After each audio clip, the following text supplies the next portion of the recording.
at the time that I got back there, a gram of dope was like maybe $1,000 a gram. Damn. And I was letting it go for $250. Oh man, So what I did was I shut down, or not shut down, but slowed down a lot of crime.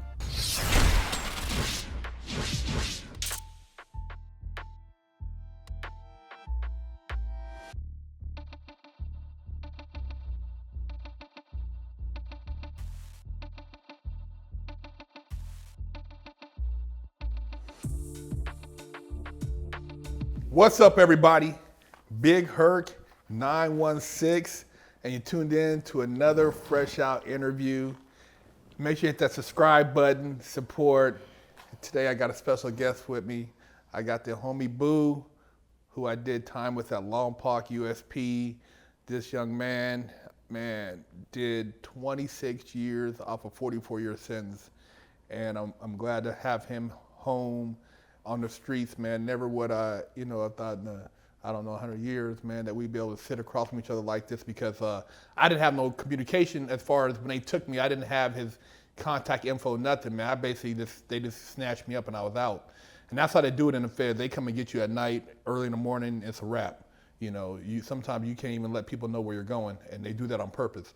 But anyways, my man is out. He's got a hell of a story. He survived.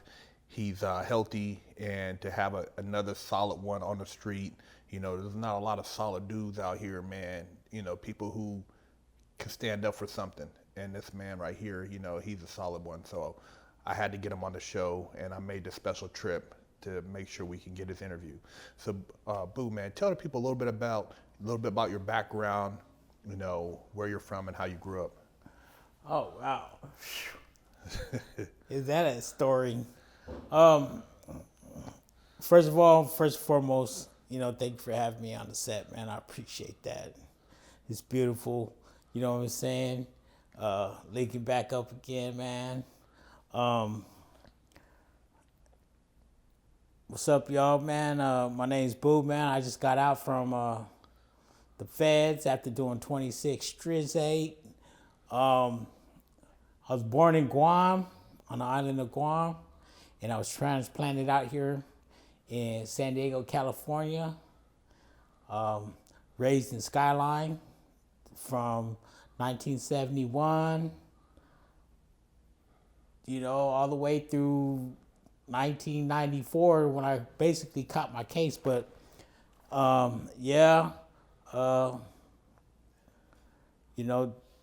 that's my upbringing. I'm from California, from Skyline, live in Skyline, What was it like when you were growing up in Skyline back then? Back then, in the 70s, for the most part, we were like one of the first families up there in Skyline. Okay. Before the set was even established, and back then there was some racial tension there, between the Mexicans and the blacks and the whites. So everybody was like, this is your side, this is our side, this is y'all's side, and that's how it was back then. And then a lot of sets coming in from like LA, predominantly LA, they started coming in, and they started seeing the real estate. They seen open territory, and that's when everybody was, they were vibing over who's gonna have which and what, And I remember, neighborhood Crips coming down from LA in, the late 70s, early 80s, and Pyru sets coming down from LA, and they used to have house parties and stuff on the block, you know what I'm saying? And it's like there was this discrepancy at the time who was gonna acquire that piece of real estate. So a lot of squabbles, you know what I'm saying, at the house parties, ensued. And but at the end of the day, you know, the Piru set, claimed their prize, and then, in the early 80s, that's when, actually late 79, just going into 80s, that's when, Skyline was established. Then our people, the Islanders and the Asians, they started branching off and started building their own blood sets. The Samoans, the Filipinos, the Guamanians. But we all centralized there in Skyline. Whether if you was from Meadowbrook, you know what I'm saying, down the street, up the street, you know what I'm saying, Woodman, Paradise Hills. But this whole area, is what we call home. And growing up back then, that was a time when San Diego was like, they dubbed it, and it was the meth capital of the world. Yeah. So a lot of meth from down here, huh? Lots of meth, methamphetamines, in San Diego, and way before Mexico. Mexico just bit, they just took it to a whole nother level. Yeah. But, San Diego was the meth capital of the world. We grew up learning how to make that shit. Because that's what we did in our neighborhoods. So it kind of branched out from here, and this is like where people they were making a lot of money off that back then. So, yeah, it was a starting point for lots of places. Yeah, I mean, if you weren't cooking PCP, you know what I'm saying, you was making meth. Or selling weed. Yeah. Yeah. So the drugs are like kind of, it determined a lot of the economics down here as far as the neighborhood started branching off, huh? Well, I don't know if it determined anything economically, but, did put a lot of people in prison, in that aspect. But in terms of, economically, strategically changing things, no. No, but it did put, it gave a big spotlight for the feds to hone down on, because back then the precursors, to manufacture was wide open out here in San Diego. Yeah, you can go buy whatever you needed to go do whatever you needed to do. It went unregulated. So it made it like a lot easier for people to get what they needed here, then from here they just distribute wherever they needed to go. Right. Yeah. So when did you kind of get involved in that whole scene? I mean, as far as like seeing like the opportunity, and then you kind of got mixed up in that scene. Oh, wow. I was probably about 13 years old.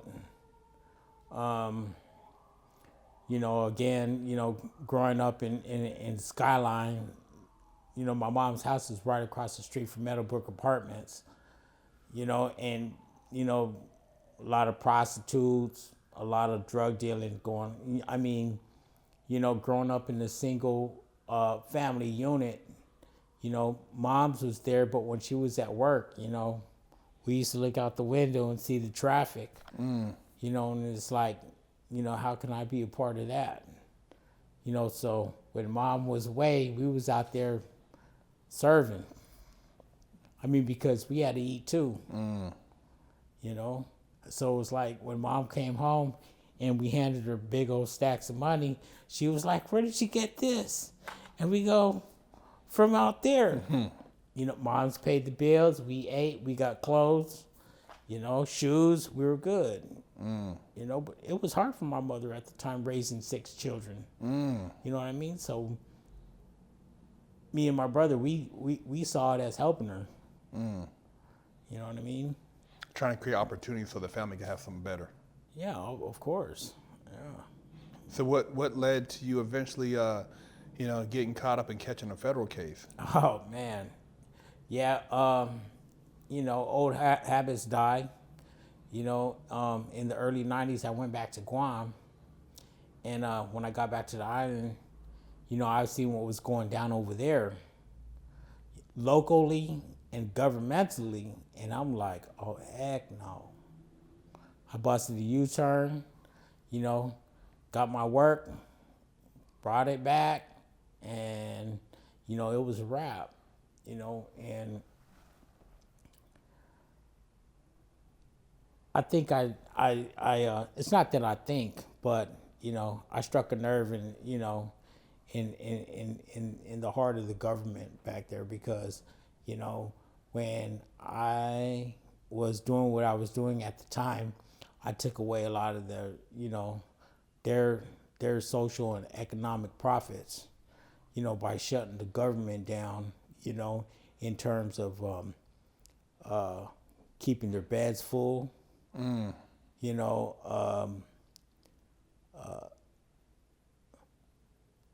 attorney fees, you know, because at the time that I got back there, you know, a gram of dope was like maybe $1,000 a gram, Damn. and I was letting it go for $250. Oh man, You know, so what I did was I shut down, or not shut down, but slowed down a lot of crime.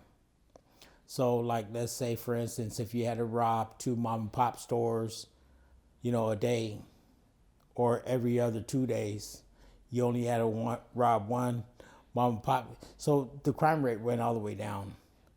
You know, because everything was cheaper. yeah, retail theft, whatever the heck people were doing to do whatever that they had to do.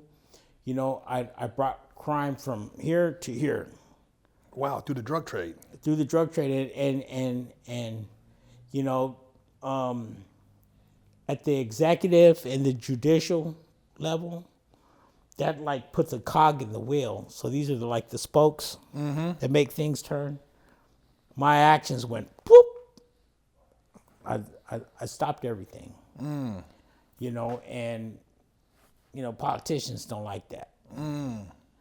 Yeah, because you're taking away the grease from the gears. They're like, where's this coming from? Yeah, but you know, it too. They were invested. You know, it happens. So you caught your case in Guam? Yep. Now, because you were in Guam, and the fact that it was coming back and forth from here, it became a federal case. No. It became a federal case because I got caught with some machine guns and some silencers. Yeah. So that basically gave them federal jurisdiction, and then from there, it's changed the whole dynamics of everything. Yeah. Wow. Yeah. It became federal at that point. So once you seen what you were dealing with in the feds, you know, what was your mentality at that point? Because you knew, like, you know, you were looking at some time. I mean, what was your mind state?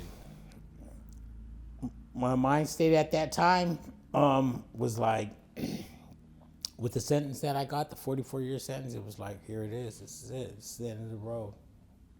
And how old were you at that time? I was 24. Damn, 24 or 44 years. Yep. Man, did you pay an attorney for that time, or did you get a? Yeah. And didn't do shit. Got nothing. So where the first place they sent you after you got sentenced? My first penitentiary I went to Allenwood USP. Okay. Yeah.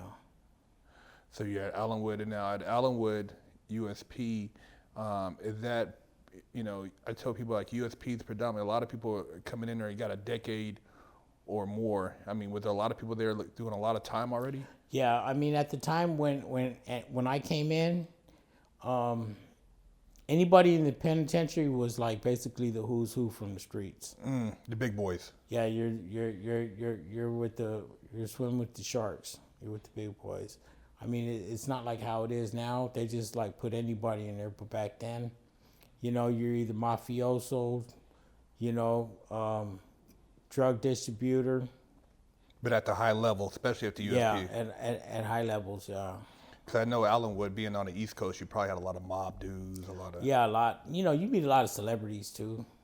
You know, there's mob guys, mob types, you know, celebrity types. You know, they're there, too. I mean... Did it Did it, as far as surprise you once you got there to see like what type of money was locked up? Because people on it, you don't really think, but you get there and you see like this dude, he was in here, he had 100 million, or this guy was making $1 million a month. I mean, it's crazy. Some of the numbers when you start, you're like, God damn. Yeah, they locked up a lot of money. A lot of people generate a lot of money. You're like, how economically? Yeah. Socially and economically, yeah, man. I mean, they disenfranchise, some neighborhoods by doing that. I mean, it's the truth. Do you, when you look at that, I mean, and you see like a lot of these dudes, I mean, and I know you've been in more places than I have. I mean, some of these guys, if you think they would have had a different angle as far as what they just took what they did and changed a little bit, they could have been legitimately, some of these dudes probably could have been billionaires on the street or one time. Oh yeah, just like any other corporation. Yeah. No different. The only difference between these corporations now and the corporations that were locked up was some had guidance and others didn't. Yeah. If you're fed up with paying cable companies and streaming apps too much money every month, then Vault TV is the solution you've been waiting for. Watch up to 100,000 movies on demand, up to 5,000 TV shows with over 120,000 episodes. Visit us at vaulttv.com.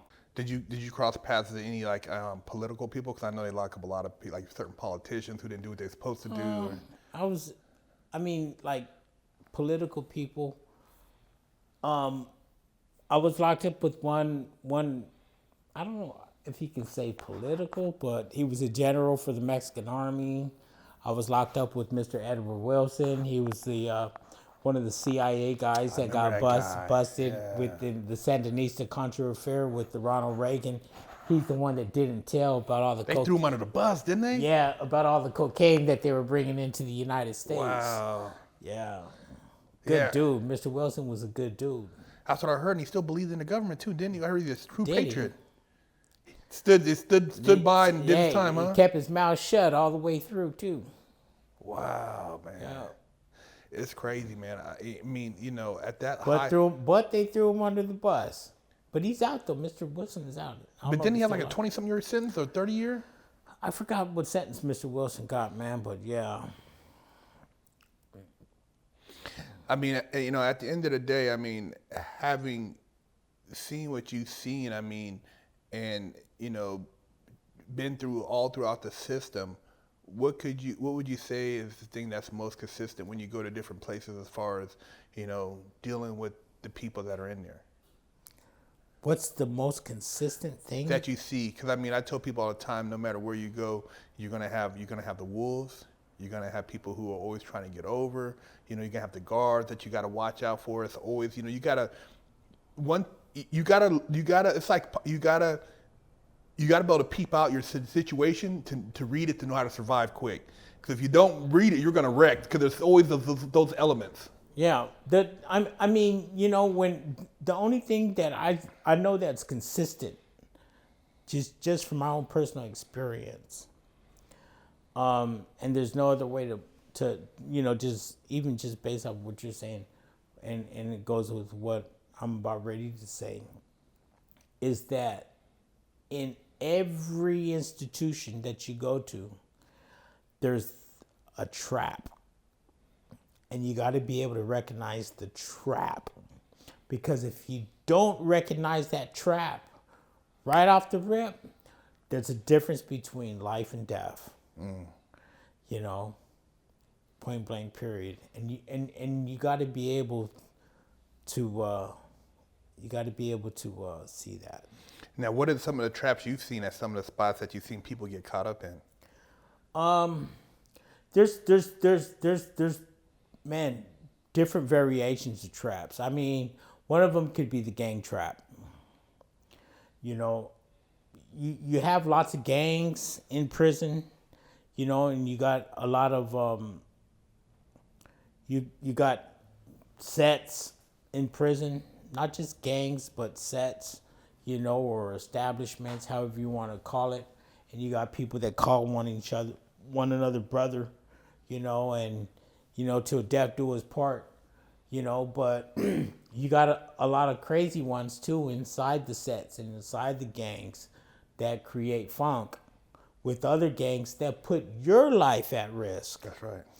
And it's like some of the bigger homies that should know better say, hey, young one, man, pump your brakes, man. You putting the whole entire car at risk, man, by your actions. They don't say nothing. They just want to go hard to try to prove themselves. You know what I'm saying? So, man, fuck it, we riding with the homie. But what kind of insanity is that? The homie out of pocket, totally out of pocket. Totally out of pocket.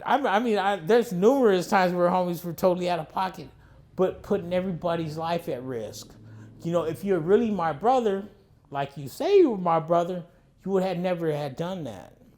You know what I'm saying? So I'm just give you a instance of one of the traps. You know what I'm saying? But people are afraid to speak out about that because it's like, oh man, you ain't hard. What you going soft? Whoop, whoop, whoop. You know what I mean? That don't make no sense. It ain't about that, man. It's about survival. That's These right. motherfuckers trying to get stripes. You know what I'm saying? If you ain't got your stripes in YA, man. Yeah, it's too late. Why you trying to get them up in here? You know? Another thing too, I always tell people, man, I call it the tar baby. And I said the tar baby is when you get involved, like you said, in a gang or clique, and then you try to leave, and they're like, oh man, you can't just leave. And you get ostracized. Yeah. So I tell dudes, so some of these dudes like, oh man, I don't want to be part of this no more. Well, you should have thought about that before you joined. Yeah. So that's another trick bag that people get involved in, thinking they're trying to get a name for themselves, and then they realize that they got involved in something that ain't what they thought it was. Right. There's a lot of false narratives out there that get you caught up. At what point during your time did you kind of realize, I know, we talked about survival mode. At what point did you start feeling that, man, you got some light at the end of the tunnel and you got to try to focus on, getting out, preparing yourself for getting out? Oh, wow. When my daughter gave birth to my first granddaughter, yeah, that woke me up right there. How far into your sins was that?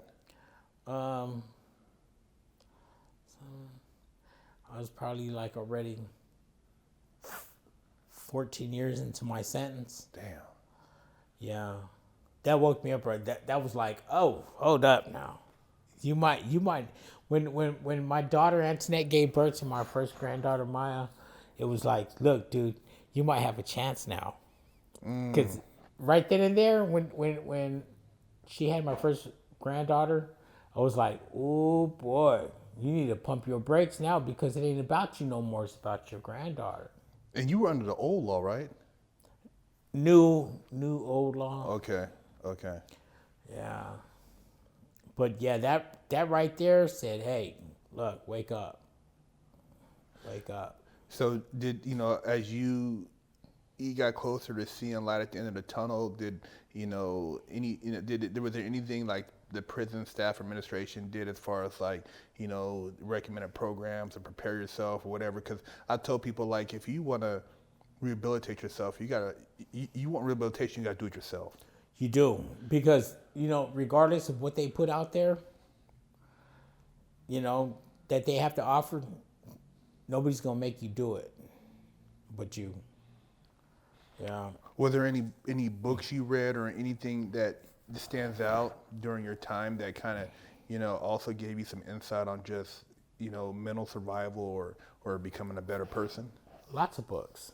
Man, I can tell you thousands of books, man. I remember you shared a bunch of books. I used to go through your little library and read a bunch of little stuff. We read a lot of spiritual stuff, meditation stuff, to try to keep your mind, in a more humanistic state. And I can't stress that enough because we talk about, like you said, prison, it tries to turn you into an animal. And when you... It doesn't try to. It does. It does. It does. And it's like,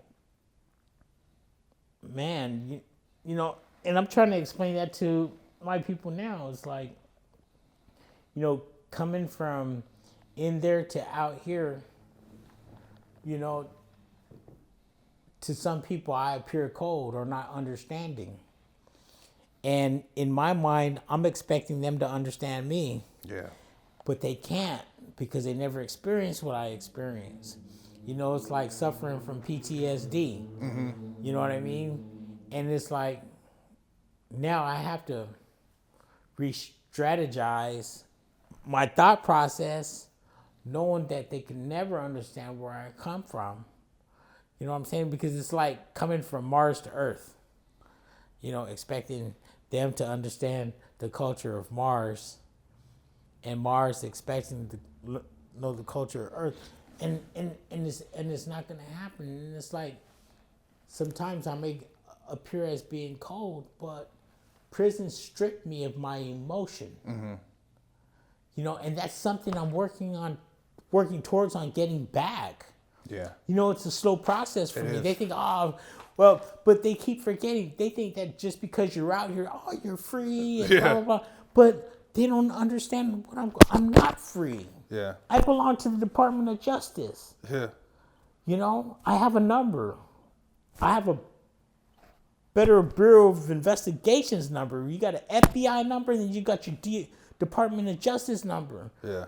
I'm not free. You can say, oh, yeah, you're on probation and, you know, and this and you're working. No. I'm living a borrowed life. Yeah. It's the truth. Yeah. Let's not sugarcoat this. No, we're going to call it for what it is. Because I don't own this life right now. The only thing that I own right now at this given time is the experience. Yeah. You know what I'm saying? And nothing more. You know, I'm not free until I'm off paperwork. Yeah. You know, it's the truth. You know, but right now, like I said, this is borrowed time. You know, I'm learning. I'm trying to get some emotion back. You know what I'm saying? Learn how to smile and love. You know, my fellow neighbor. You know what I mean? All of that. You know, because you know it was taken away from me. Well, you know what I mean? And that goes back to being treated like an animal. Yeah. And that's the animal they created. But I know I ain't an animal, so Yeah. you know, I'm working my way back, you know, in this transition. I mean, it's a tough one. Yeah. You know, being gone so long, but man, I'm trying. Man, well, you being here is a big step in, and I think that people hearing your story will definitely make a difference. I mean, dealing with that same mentality, there's been instances like where, you know, I'm dealing with like somebody working on my car doing something and dude talking crazy to me. And I'm like looking at the dude, and dude, literally I want to break down and cry because I want to kill this dude. Yeah. He don't know who he's talking to. Exactly. And I'm looking around at the cameras, I'm looking at this, I'm like, if I could come back here, bro, you know what I mean? You talking crazy to me, you're out of pocket. You took my money and you know what I mean? And I think, and I try to like, am I soft now? Am I soft? Am I weak? You know what I mean? Am I not being, you know, so I have to like really try to meditate and be like, let it go.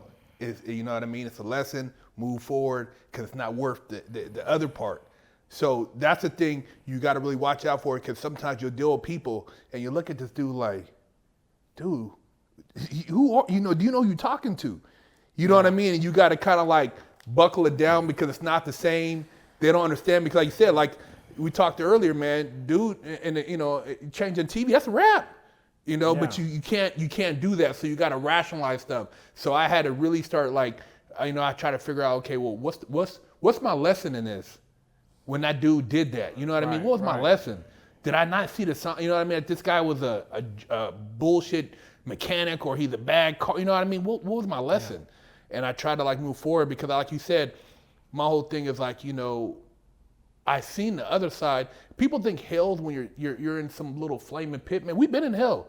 You look at a cell and you're looking at TV and you're trapped. You're eating, you know, old bologna sandwiches and milk. You're trying to survive. That's hell because that's life, and life is going on, but you're trapped. So, you know, I know what hell is, and now I'm like trying to live life, man. Yeah. I mean, how many times have you looked at your cell window and you're like, damn, man, life is, you see trucks going by on the highway. You're like, man, life is moving out there. So, Boo, man, now that you're You know, you made it out, man. What are some of the things that you look forward to, man, in life now, and in the second chapter of your life? You know, you went in very young. You're out now. I mean, what are some of the things that you used to think about that you want to kind of like enjoy now? For the most part, spending time with family. Yeah, enjoy that. Soak that in. Mm-hmm. You know what I mean? You know, mess around with the grandkids.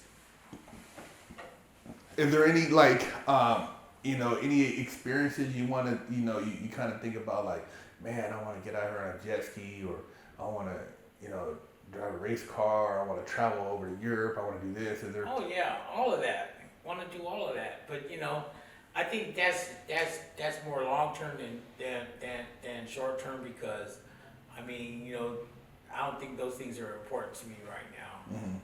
You know what I'm saying? Being gone as long as I've been gone, it's like, man, really for reals, I don't even want to work. I just want to stay home with my grandkids. You know what I'm saying? And spend time with them. But you know, the feds won't permit that. How many grandkids you have? I got 4. Wow, 4 grandkids. Yeah, the feds won't permit that. They're like, oh no, you gotta work, you gotta have a job, you gotta do this, blah blah blah blah. Man, I just did 26 years for you motherfuckers. Yeah. You know what I'm saying? Yeah, and had to work. Yeah, had a job. Yeah, I gotta work because I gotta meet the conditions of probation. Yeah. I understand that. But you know, another thing that I've recognized that I see out here, that every institution in every department, whether state or federal, but the probation office, they adjusted their policies and procedures to COVID except probation. Mm. Yeah. So you still got to do the same. Yeah. And it's like, why are you different? Yeah. You know, than all the other departments and all the other agencies? Everybody's adjusted to COVID. Mm. Says, oh, well, you can't do this because of COVID. Or you can't do that because of COVID. Shit, the Federal Bureau of Prisons probation department is like, no, fuck all of that. Get your motherfucking ass out there. Yeah. Go to work. Yeah. You know what I mean?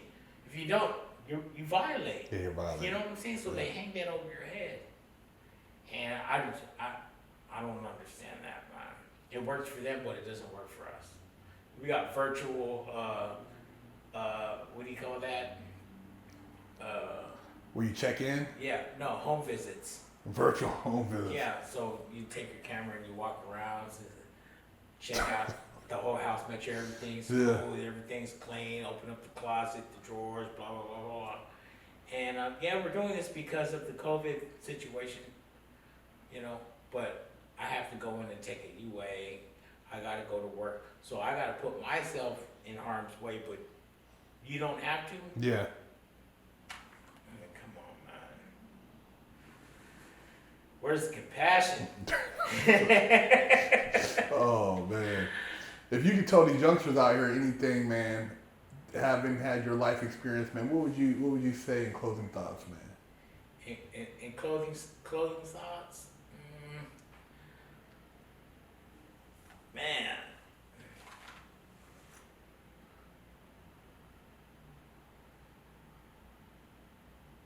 Continue to go to school, first and foremost, man. You know, follow your dreams, your aspirations. Stay away from the streets as much as possible, because there ain't nothing out there for you that you're gonna benefit from. Mm-hmm. You know? I mean, I don't want to say, well, unless there's no other choice. No, man, you had choices. You had better choices. Make better choices than I did. I already did the time for you. Mm. You know what I'm saying? Go to school. You know? Yeah, I tell them the same thing. Go to school, take a trade. You know, you learn welding, you can make $50 an hour. You know what I mean? There's so much you can do out there. But the streets is played, man. It's what they. Yeah, it's over with. Yeah, it's the done. drug game is over with. Yeah, you better off buying and selling cryptocurrencies or something, man. Yeah. You know, cannabis. It's a lot of other stuff you guys could be doing. But Man, Boo, it's man, it's been a pleasure having you on the show, brother, and I'm glad you're home and you made it out of there, man. That place was a horrible place. Me too. And there's nothing. Somebody said, "Well, can you name a fun time in prison?" I'm like, dude, I blacked that out. I don't want to think about fun time. This is my fun time is being free.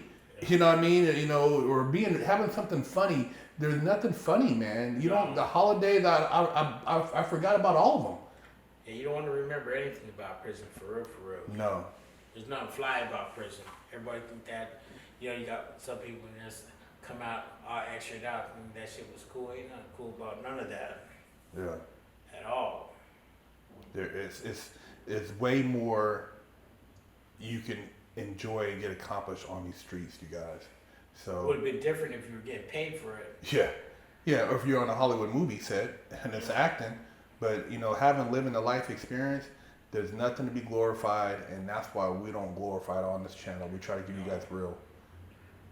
Yeah, I don't glorify none of that. So. And I don't condone it either. Yeah, that's right. Don't do this at home. So there you guys have it, man. Big Herc 916, Boo. This is our Fresh Out interview. Support, subscribe.